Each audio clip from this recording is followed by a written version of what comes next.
Hey friends!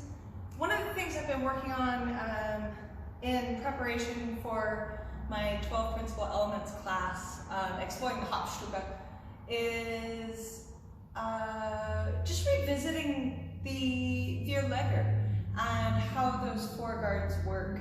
And one thing that we often make a lot of jokes about is looking at the images from the von Danzig book and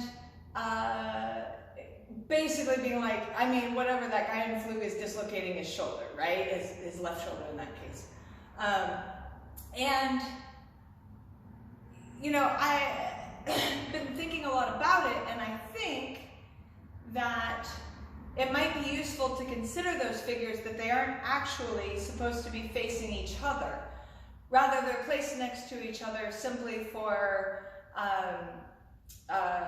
using the parchment efficiently, but also to indicate them as a pair, but not that necessarily they're oriented at each other. So if we consider each of those images independent of the opponent, then we can start to rotate the image in our mind as though they were standing on a Ferris wheel, and we could spin them. And one thing that can happen then is, for instance, if we're looking at the guy in Ox, he looks like he's taking this back weight to the opponent like this. And I've played with this for years, and it's cool. There's nothing wrong with it. Maybe. But what if, rather than we're seeing this, what if what we're seeing is this?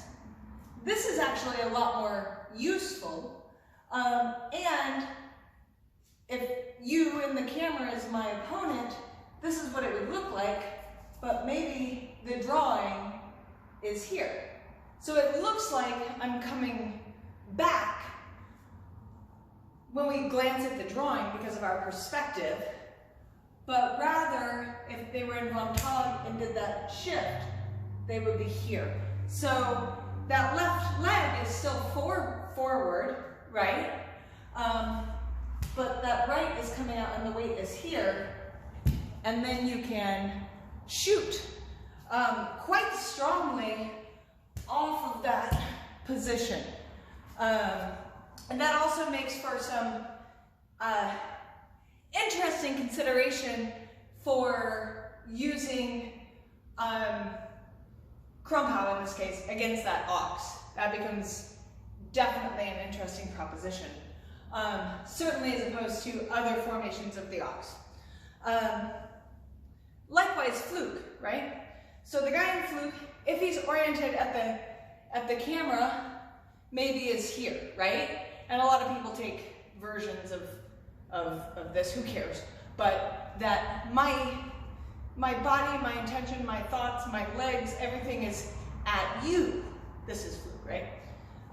But when we look at the dude, again, if I'm orienting here, you don't really see much of my left shoulder, and dude's left shoulder looks like he's doing this, and we always make fun of it, like he's dislocating that shoulder, right? But again, what if, rather than being oriented at the opponent, it's actually here? So now if I step out, again, I have that strong forward bend of the front leg, but my sword is over here. And you guys see, now you see all of this, and again, if we put me slightly out, because I'm going out, you can actually see all of this without me trying to make it here, which feels stupid and awful. But this is kind of what the drawing looks like, but I don't think this is what he's trying to ask us to do. I think it's this, yeah? So not a huge change, but if you're a person who wants to understand those drawings and maybe find another way to play with your Ochs and Pflug as a Läger from which you will unsetzen, I'd encourage you to play with those weight shifts. Approach towards the Pflug take that Pflug and throw your sheaths in, right? Or maybe if you're fighting a righty, you probably want to go to this side, yeah? And get that cover and sheaths in there. So enjoy, have fun with that, and I'll see y'all soon.